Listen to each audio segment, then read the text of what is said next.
Faire entrer son écurie en Formule 1 a toujours été un véritable défi pour les constructeurs automobiles. Cela requiert notamment des investissements financiers massifs, un personnel nombreux et qualifié, des accords commerciaux auprès de sponsors et plein d'autres domaines dans lesquels un constructeur doit exceller. Cette complexité pour intégrer la catégorie reine du sport automobile fut la raison pour laquelle de nombreuses équipes ont raté leur retrait en matière. Mastercard Lola est selon moi un véritable cas d'école sur ce qu'il ne faut pas faire lorsque l'on projette d'entrer en Formule 1. A l'origine, Lola Cars est un constructeur véritablement ancré dans le milieu du sport automobile qui fut notamment présent dans de nombreuses compétitions sportives et ce depuis 1958. Alors comment une entreprise spécialisée dans la course automobile depuis si longtemps a-t-elle pu rater à ce point son entrée en Formule 1 ? Nous allons essayer de comprendre ensemble les raisons d'un tel échec sportif.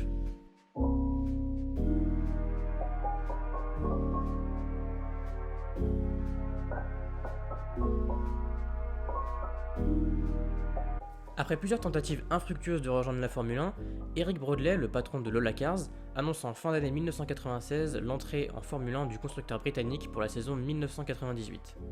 Pour soutenir financièrement le projet, Lola s'associe à une marque bien connue dans le monde, Mastercard, une entreprise américaine de système de paiement.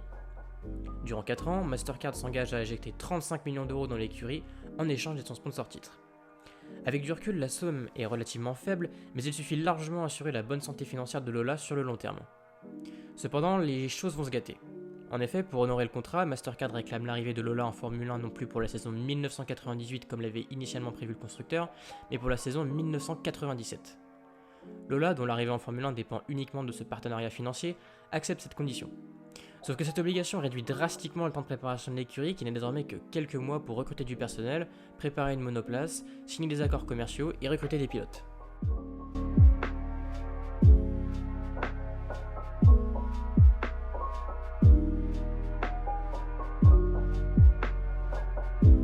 En décembre 1996, seulement 4 mois avant le lancement de la saison 1997, Lola commence la conception de sa monoplace, la fameuse T97-30. Pour bien comprendre la conception d'une Formule 1, il faut savoir que 3 pièces sont principalement importantes. Le moteur, qui va propulser la voiture, la boîte de vitesse, et le châssis, qui correspond grossièrement à la coque de la voiture. Concernant le moteur, si Lola avait initialement prévu de le fabriquer par elle-même, le manque d'argent et surtout le manque de temps poussent l'écurie à louer ses moteurs auprès de Ford.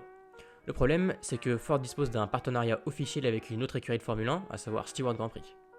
Ainsi, Ford ne leur propose pas le tout nouveau moteur V10 qui propulsera exclusivement les Stewart, mais le vieux et sous-performant moteur V8 Ford ED4.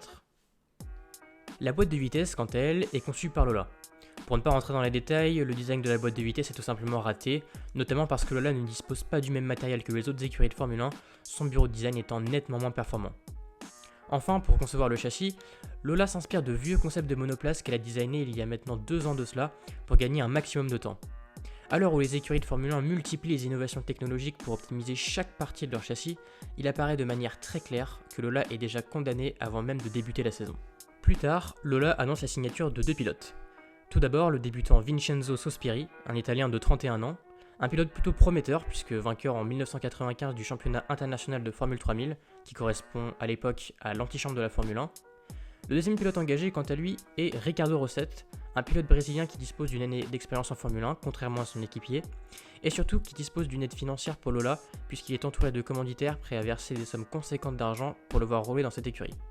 Par ailleurs, l'une des particularités de Rosset est de voir à quel point il se fait respecter dans le milieu de la Formule 1, tout particulièrement auprès des commentateurs français de l'époque. Rosset avec ça, et oui, Rosset qui est quand même un habitué des catastrophes. Rosset, je me demande s'il a vraiment le permis pour circuler en Formule 1. Enfin, on verra bien à la fin de la saison.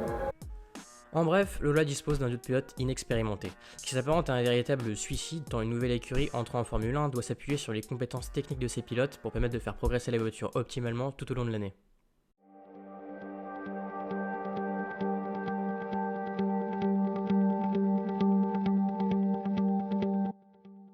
Le 9 mars 1997 a lieu le Grand Prix d'Australie, coup d'envoi de la saison 1997 de Formule 1. Mastercard Lola arrive avec donc beaucoup d'ambition, son pilote Sospiri affirme que la voiture n'aura aucun problème pour se qualifier tout au long de l'année. Les Lola doivent donc faire face à la séance de qualification qui permet d'établir l'ordre de la grille de départ pour la course du lendemain, mais qui permet aussi d'éliminer les voitures jugées trop lentes. Très rapidement, les performances de la T97 se montrent extrêmement limitées. La Lola est trop lente en ligne droite, mais elle est également instable dans les virages, ce qui fait d'elle la voiture la plus lente de toutes. À la fin de la séance, Sospiri et Rosset finissent à plus de 11 secondes de la pole position réalisée par Jacques Villeneuve, signifiant la non-qualification de l'écurie pour la course du lendemain. La déception est immense pour toute l'équipe Lola, qui cependant décide de ne pas baisser les bras.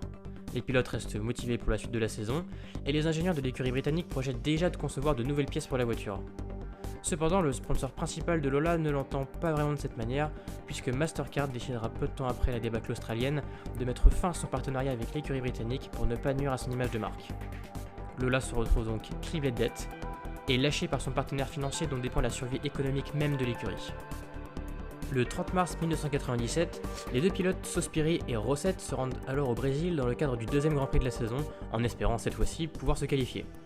En arrivant sur place, ils apprennent tous les deux par la presse locale que Lola renonce finalement à son engagement et déclare forfait pour le reste de la saison. Alors qu'en conclure finalement ? On peut dire tout simplement que Lola ne disposait pas d'un projet assez solide pour se lancer en Formule 1. Sa dépendance financière auprès de Mastercard a poussé les dirigeants de Lola à accepter toutes les exigences de son partenaire, et notamment le fait d'amputer de 1 an la préparation du projet, une décision qui condamnera l'écurie avant même le lancement du premier Grand Prix de la saison. S'il faut bêtement chercher un responsable, on peut naturellement se tourner vers Mastercard. Leur exigence envers Lola étant bien trop forte et révèle surtout une méconnaissance de la discipline qu'est la Formule 1. En effet, entrer en Formule 1 est un projet long et fastidieux, et même après y être entré, une écurie doit se laisser le temps de progresser pour pouvoir être compétitif. Pour illustrer mes propos, je vous ai parlé tout au long de la vidéo de Stewart Grand Prix, une écurie qui est entrée en Formule 1 la même année que Lola.